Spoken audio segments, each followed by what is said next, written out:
Assalamualaikum warahmatullahi wabarakatuh. Biridwa'illahi ta'ala al-Fatiha. A'udzu billahi minasyaitonir rajim. Bismillahirrahmanirrahim. Alhamdulillahi rabbil alamin.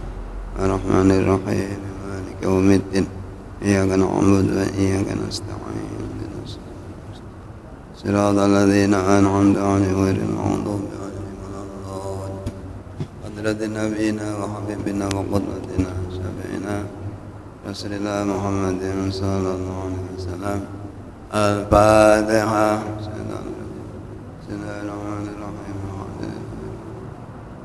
Maliki yaumiddin. Iyyaka na'budu wa iyyaka nasta'in. Shiratal ladzina an'amta 'alaihim ghairil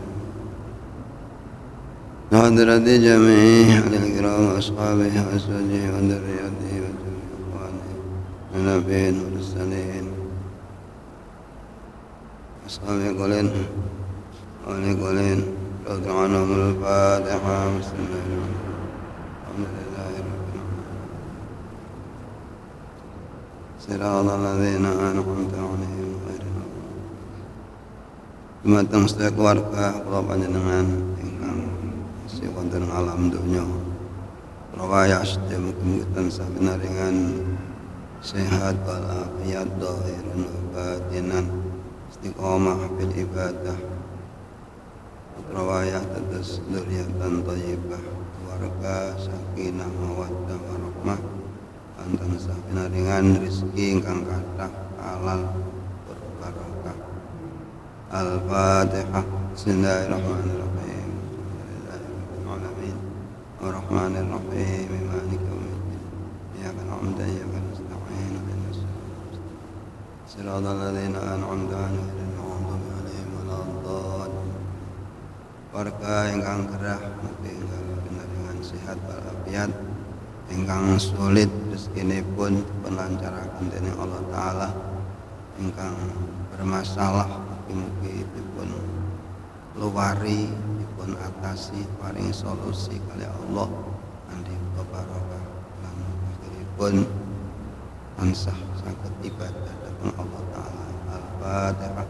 Bismillahirrahmanirrahim. Shiratal ladzina an'amta 'alaihim ghairil maghdubi 'alaihim waladdallin. مولاي صل وسلم دائما أبدا على حبيبك خير الخلق كلهم هو الحبيب الذي نرجى شفاعته كل يوم من الأول مقتحم يا ربي بالمصطفى بلغ مقاصدنا اغفر لنا ما مضى يا واسع الكرم يا أرحم الراحمين يا أرحم الراحمين أرحم الراحمين وارجعنا المسلمين. Bismillahirrahmanirrahim. Alhamdulillahi rabbil alamin. Wa bihi nasta'inu ala umuri dunya waddin. Salatu wassalamu ala asyrafil anbiya wal mursalin sayyidina Muhammadin wa tabi'in nabiyyin wa ala alihi wa ashabihi ajma'in. Amma ba'd. Wala haula wala quwwata illa billahil aliyyil azim. Para bapak ibu hadirin hadirat jamaah salat maghrib Masjid Taqwa ingkang kita pinaringan rahmat lan barokah sing ngersanipun Allah taala ingkang kula hormati, monggo kita sareng nambah syukur dhateng Allah biqauli alhamdulillahi rabbil alamin. Alhamdulillahi rabbil alamin. Alhamdulillahi rabbil alamin. Lajengipun niki kula wangsuli malih dawuhipun Bayi Musonep. Bismillahirrahmanirrahim. Aslu kulli maksiatin wa ukhlatin wa syahwatin ar-ridho anin nafsi wa aslu kulli ta'atin kaya qadhatin wa ifatin adamu ridho mingka anha. Satemene sumbere segala maksiat lan kealpaan, lupa terhadap berbagai kewajiban lan nuruti syahwat niku mergo ridho marang nafsune dhewe, memandang mulia, memandang dengan penuh rasa kebanggaan tenggene awake dhewe. Itu semua merupakan sumber dari segala maksiat, ghaflah lan syahwat.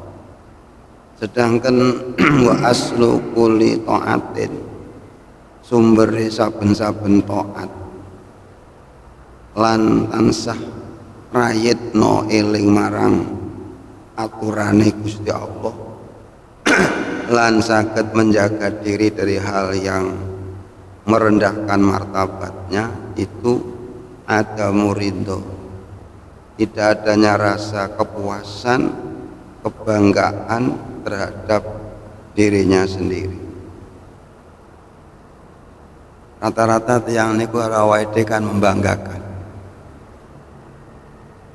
membanggakan, memuji, mencintai pasti, dan selalu memandang dirinya itu punya banyak kelebihan. Sebenarnya penilaian yang semacam itu adalah salah, karena ketika sudah memandang dari sisi kebaikannya, kehebatannya, keunggulannya, cenderung tidak terlihat kekurangannya. Niki kula nggawe gambaran semacam pemerintah niki didukung atau ada majelis legislatif. Nah, majelis DPR niku enek sing bahasane partai koalisi, mendukung segala kebijakan pemerintah. Ada partai yang bahasane oposisi. Nah, ini yang mengkritisi berbagai kebijakan yang dianggap tidak pro rakyat atau yang menyimpang dari ketentuan-ketentuan yang ada. Nah, nafsu niki cenderung menjadi kelompok oposisi yang selalu mengisyaratkan kepada hati ini di mana sesuatu yang sesuai dengan kemauannya nafsu. Jadi dijak supaya nuruti karepe nafsu. Atine niki kok pancen yo senengane ngono. Apalagi ketika dilihat nafsu ini sesuatu yang indah, sesuatu yang sudah sempurna, sehingga nafsu sendiri tidak bisa melihat kekurangannya. Sedangkan partai oposisi niki bisa mengkoreksi berbagai kekurangan. Nah, ibaratnya kalau jenengan niki dalam jiwa niki ada partai oposisi, ada partai koalisi. Rajanya itu hati, rojone presiden niku hati, presidennya hati.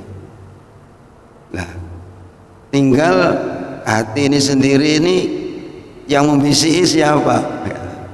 Yang membisiki hati ini kalau nafsu ya pasti hal-hal yang sesuai dengan kehendak nafsu. Yang dibisikkan kepada hati itu adalah sesuatu yang disenangi oleh nafsu. Selamanya nafsu itu la ammaratun bisu. Tidak ada nafsu itu perintah baik, itu enggak ada.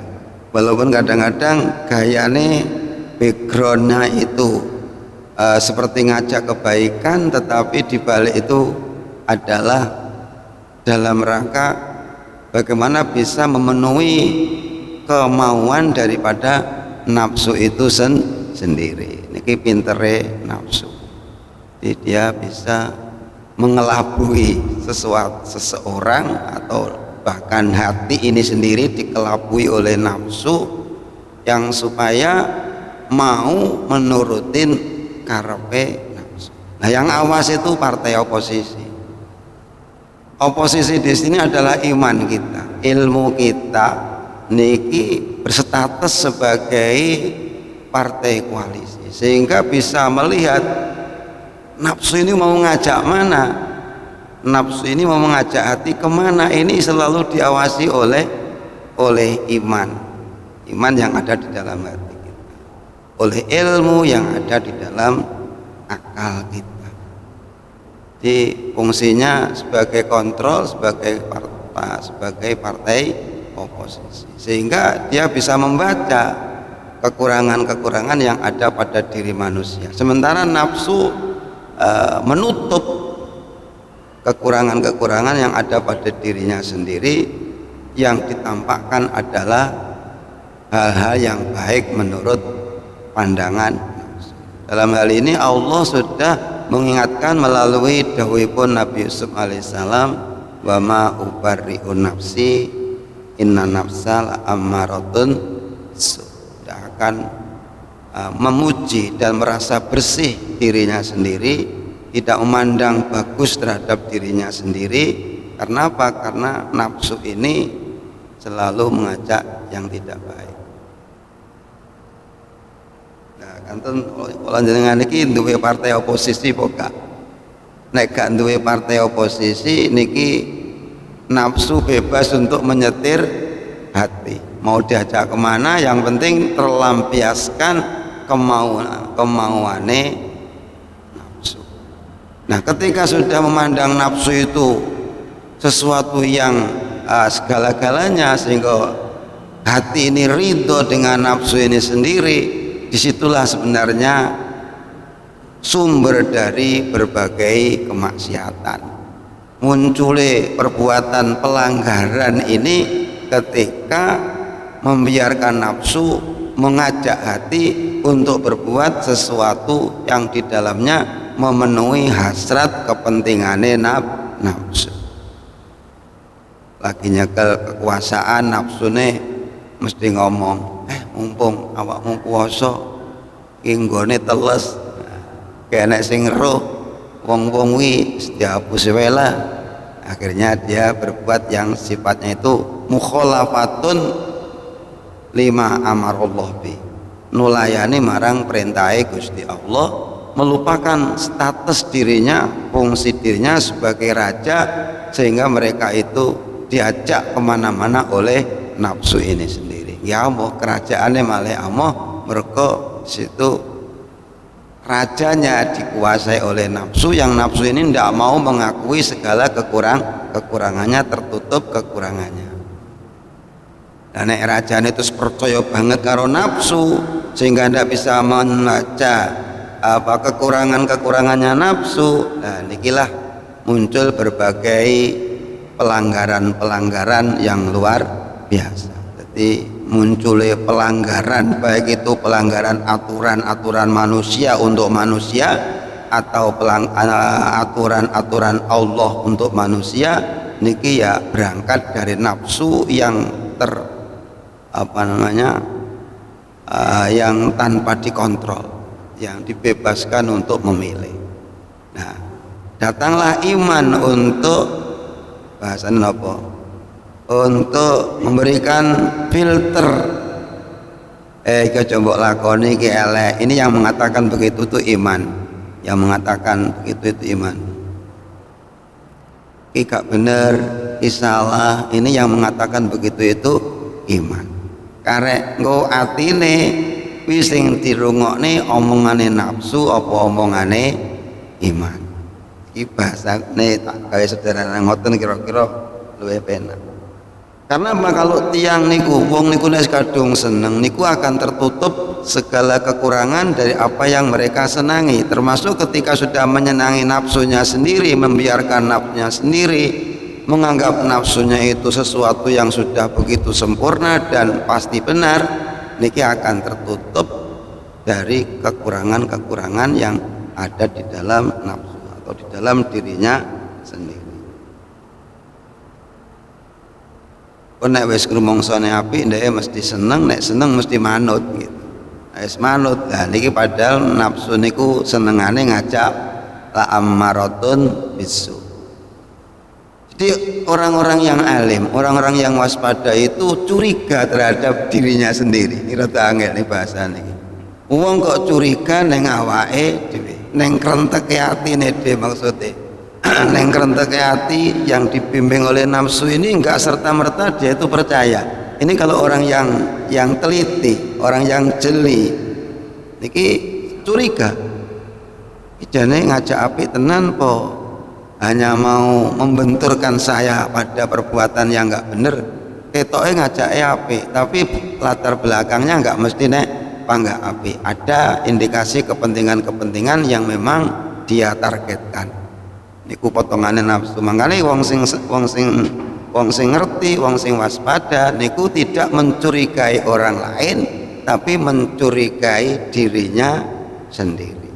Kira tuh angel bahasa nih wong kok nyurigani awake dhewe niki bahasa sing ora pati umum. Tapi memang harus seperti itu. Memang harus seperti itu. Niki kalau kita ingin selamat, jadi ada rentek-rentek hati ini enggak serta-merta diikuti, tapi masih ada sensor, masih ada semacam penelitian. Tenanan jebakan atau tenanan. Dan itu bagi orang-orang yang alim, orang-orang yang cerdas, orang-orang yang teliti niki selalu mewaspadai dirinya sendiri sebagaimana Nabi Yusuf sendiri, inna nafsa la ammaratum bisu. Sampai wonten dawuhipun ulama menceritakan dirinya sendiri bahwa Abu Hafs radhiyallahu an, Abu Hafs Umar niki santrine Abu Hanifah sing terbaik.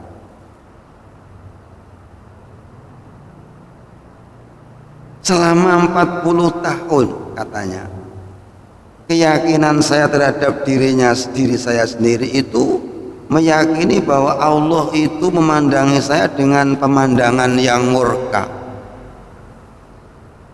Jadi merasa melihatnya Allah pada dirinya itu dengan nada murka. Kenapa? Karena dia merasa dirinya nggak benar gitu. Dia merasa dirinya nggak benar sehingga keyakinannya itu seperti itu, memandang atau mengayakini pemandangan Allah, penilaian Allah terhadap dirinya itu adalah penilaian yang penuh dengan kemurkaan. Dirumongso dimurkai Gusti Allah. Karena apa? Karena mencurigai dirinya sendiri. Wong aku ki rumongso elek kok terus merasa diridhoi Allah, itu kan salah. Kalau orang itu mandang dirinya itu dari sisi kejelekannya, patut kiranya bahwa meyakini Allah murka dengan saya. Jadi nggak gampang GR, nggak gampang apa? Nggak gampang GR. Wah, istilah lagi rupane ridho, usahaku kok penak terus kira kayak go. Ah ini Allah ini, insya Allah ridho dengan saya. Nah itu namanya terlalu GR. Itu justru jebakan kadang-kadang. Lupa dengan ayat yang mengisahkan ketika seseorang ini lupa terhadap peringatan Allah, maka Allah membuka pintu-pintu rizkinya kepada mereka. Wong niku lek wis adoh konggone Gusti Allah, malah kadang-kadang dipermudah soal rizkinya. Kan mbane rada janggal. Dadi wong niku lek wis falama nasu ma dzukiru bi fatahna alaihim ababa kulli syai'. Ketika mereka itu melupakan peringatan-peringatan Allah, malah dipermudah rizkinya. Fatahna Iya mangke. Alaihim wa fatahna kula falamana suma dzukiru fatahna alaihim abwaba kulli syai'in ma dzukiru bi. Enggak pati hafal ayat ning ngeten iki. Kula falamana suma dzukiru bi fatahna alaihim abwaba kulli syai'in. Ayatnya terus saya hafal. Rapal ya rapal mengenai bloko suto. Jadi nalika wong iku sudah melupakan peringatan dari Allah, nggak manut karo perintah Allah, justru karo Gusti Allah digawe gampang rezekine. Ini kan bane ya rada janggal ngene. Tapi ayatnya ngono. Fatahna alaihim abwaba kulli syai'. Wis sembarang dipermudah. Sembarang dipermudah. Nah, kita kadang-kadang karena memandang dirinya itu merasa dapat kemudahan akhirnya husnudzon. Wah, berarti aku ki wong apik. Berarti aku ki barokah. Buktine apa? Mane nyambut gawe digawe gampang. Empane ngono perasaane, ini barokah. Ini ketika kita menjadi orang yang bodoh gampang persepsinya seperti itu, tapi bagi orang-orang yang cerdas itu justru takut, jangan-jangan ini jebakan, istidraj namanya. Nek digawe penak wi ora kesusu merasa merasa dicintai Allah, merasa dikasihi Allah, merasa dan seterusnya, tidak. Tapi karena apa? Karena memandang dirinya itu banyak, menyadari dirinya itu banyak salah, menyadari dirinya itu banyak pelanggaran. Kok diapiki karo Gusti Allah, kok dipenakne uripe karo Gusti Allah. Ini jangan-jangan merupakan jebakan. Itu kalau orang yang cerdas. Orang yang nggak cerdas, ngene Gusti Allah rezekine yo dilimpah ruahkan pada saya. Masih aku rapati apik tapi rezekine ya digawe gampang. Nah, inilah orang yang kurang cerdas melihat dirinya sendiri. Nah, di sini dielekne kali Mbah Musonef bahwa sumber dari segala perbuatan yang bersifat pelanggaran itu adalah ketika seseorang membanggakan pada dirinya sendiri. Sudah seakan-akan segala-galanya di tangannya sehingga dia itu berbuat seenaknya. Wong liya iku dianggap kene apa-apane gitu. Semua dicakup semua. Sampai segala urusan itu ditangani wong sitok jirene wong-wong kuwi. Subhanallah. Jadi jadilah kita, ilmu kita, iman kita ini diposisikan sebagai partai oposisi di dalam kerajaan diri kita. Jadi bisa seleksi terhadap kehendak-kehendak nafsu yang membisikkan kepada raja yang namanya hati ini.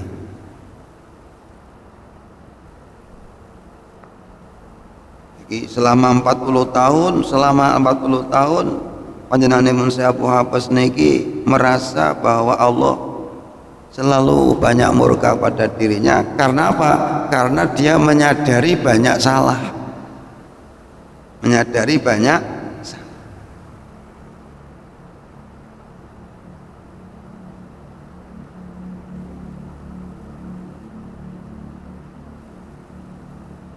Kata Abul Qasim Al-Junaid, ini sumber-sumbernya wong apik-apik, dadi yo dawe tok dirungokne tapi nglakoni rong iso.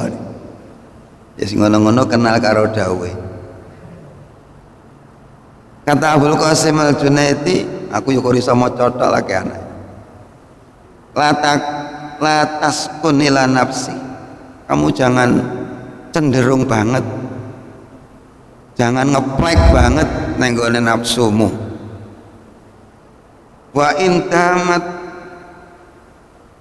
ta'atuha laka bi ta'ati rabbik. Sekalipun kelihatannya nafsumu kuwi selalu manut marang awamu, mbok jak nglakoni taat marang Gusti Allah. Lho nafsu sing wis manut dijak taat kuwi lho sing urung kena dipercaya.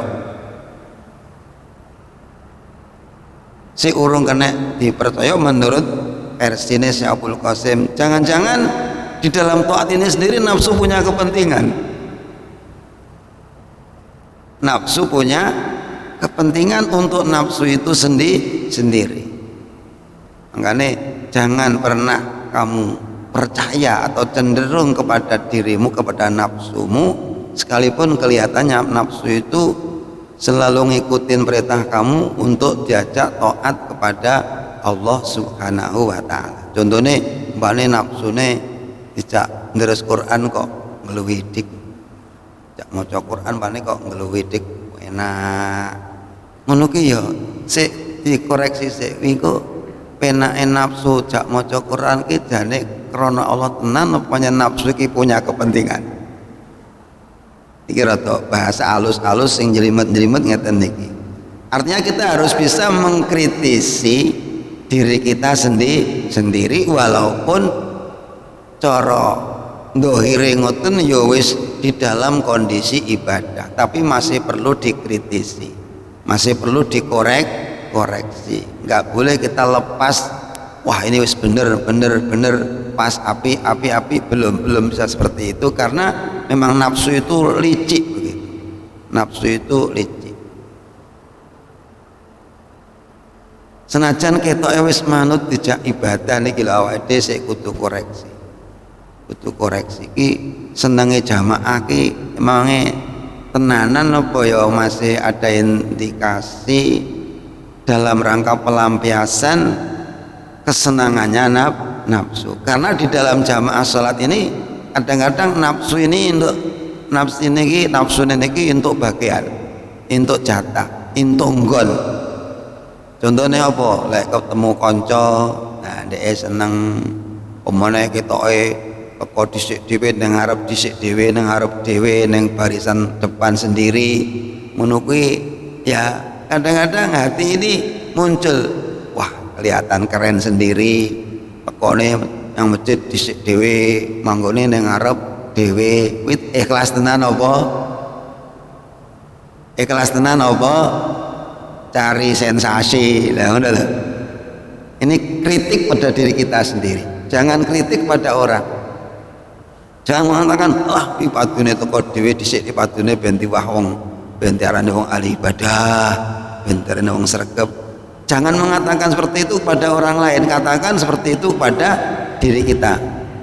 Ini artinya mengkritisi diri kita sendiri. Jangan terlalu husnudzon, nek wis gelem dijak budal jamaah mesti terus apik tenanan, ini jangan seperti itu. Ini kalau kita berbicara tentang tasawuf. Kalau bicara tentang fikih, wis pokoke wong iku salat jamaah kok dhisik dhewe berarti ganjarannya akeh dhewe, berarti wonge apik dhewe, wis ngono tok. Itu penilaian secara fikih. Fikih itu hanya melihat secara dohir. Kapan ketok apik yo harus dikatakan itu orang apik. Tapi dalam kajian tasawuf niki melihatnya dari sisi lain. Tenan tah ngono pertanyaannya? Tenan toh? Nah inilah ketelitian ulama di dalam rangka bagaimana membersihkan rohani ini biar benar-benar mulus di dalam menghadap kepada Allah. Perjalanan menuju kepada Allah itu enggak kecampuran golongan nafsu-nafsu yang amarah bisu. Wonten tiyang sing saking curigane tenggene awake dhewe merasa dirinya itu banyak salah. Niki Masya Allah niki sak umum cara dionekne ceritane secara umum. Ra umume piye? Namanya Syekh Sari As-Sakoti. Sakoti ini ulama besar. Niki kemana-mana membawa kaca pengilon, wih kayak aku wih. Nggawane kaca podo, tapi apa namanya kepentingan untuk nggawa kacane nggak podo. Kenapa beliaunya membawa kaca? Dan setiap saat dia selalu mengaca, sering-sering ngocok. Jenengan sering-sering ngocok kira-kira dalam rangka apa? Noto kopiah, noto brengos, noto apalah itu kalau saya di ngoco muga enek anguse moro-moro kadung assalamualaikum bakne raine enek angus. Itu kalau saya, kalau kita. Tapi kalau saya Sari Sakoti niki ngoco niki karena curiga pada dirinya sendiri ketika dia merasa berbuat tidak benar, merasa berbuat maksiat, kayak wajahku berubah menjadi kerah. Oke, wajahku malih kayak onto. Curiga karena pantulan hati yang nggak benar itu akan memantul kepada wajah sehingga wajah itu berbentuk sesuai dengan apa yang mendominasi di dalam hati. Kalau yang dominasi dalam hati itu sifat-sifatnya serigala, mungkin wajahnya kalau kelihatan itu seperti wajah serigala. Taringnya itu diperlihatkan, mulutnya dibuka lebar, siap menerkam siapa saja. Karena apa? Di dalam hatinya penuh keserakahan atau kebuasan, kegalaan yang seakan di dalam hati itu berupa serigala. Serigala kan buas serakah, menangan. Itu andai kata itu diwujudkan dalam bentuk wajah, itu wajahnya jadi serigala. Ya untung awake suka-suka serakah tapi tidak berubah menjadi loh. Sik panggah apaan dia kong serigala ya. Nah, Sesari Sakoti itu curiganya seperti itu. Melihat wajahnya melalui kaca niki takut kalau tahu-tahu dari pantulan hati saya nggak benar, perbuatan saya nggak benar ini kayak kemudian Allah merubah wajahku menjadi sesuatu yang sesuai dengan apa yang di dalam hati saya. Niku wedi. Artinya nopo dhek niku merasa dirinya, memandang dirinya itu banyak salah. Ngoten lho, ora banyak ibadah. Kalau jenengan wakai salahin dari ibadah titik numpane wis rumangsa banyak ibadah. Sehingga mane pede terus ngono Mas. Merasa pede terus. Gak ada khawatir, oh kayak wajahku berubah menjadi kerah, kayak wajahku berubah menjadi babi. Gak takut seperti itu kita. Ya bangga gantengnya itu orang sana ini. Padahal kelakuannya gak ganteng. Nah, ketika ulama itu merasa kelakon-lakon ini gak ganteng, lakon-lakonnya gak api, itu takut kalau lakon-lakon itu kemudian membuat pantulan di wajah ini tampak seperti sifat-sifatnya lakon sing dilakoni. Kadung pedita-pediti rumangsane si bangga ganteng bakne wis dadi mbok kono kewan-kewan sing menjijikkan, kewan-kewan yang menakutkan. Makanya nek enten tiyang sing ibu-ibu niki lho kira-kira krana duweni rasa kabeh karo awake sithik mesti buka apa pi AC ngetokne kocone noto lambene. Nah ini kan manusia biasa seperti kita ngoten niku enggak curiga terhadap apa yang menjadi akibat dari perasaan yang ada di dalam hati. Di wong apik-apik niku gampang rumangsa kok dengan perasaan yang enggak baik ini menjelma dalam bentuk wajah yang tidak baik. Begitu loh. Niki sikap orang yang kritis terhadap dirinya sendiri. Awake gak teko niki pokoke cerita tok. Rungokne critane tok ya mbane bener apa salah ngono kuwi. Ya enggak begitulah, mesti kita harus yakin nih. Hadirin rahimakumullah. Terus niki banyak sifat-sifat ulama, lakon-lakon ulama yang menunjukkan bahwa beliaunya itu tidak percaya dengan kebaikan dirinya sendiri, hanya curiga terus terhadap dirinya sendiri sehingga sikapnya seperti itu. Sing bolak-balik ngoco, bolak-balik ndelok wajahe, meyakini dirinya itu selalu dimurkai Allah sehingga takut gitu. Wong nek rumangsa timur Allah kan wedi, lah nek rumangsa diridhoi Allah kan kemelinti. Wong ini untuk ridhane Allah ndak. Para hadirin, iki kita tegaskan bahwa kita harus bisa melihat dirinya sendiri dari sisi kekurangan. Disitulah sumber kebaikan. Jangan melihat dari sisi kelebihan, karena dari situ akan muncul kejahatan, kesombongan, dan lain sebagainya.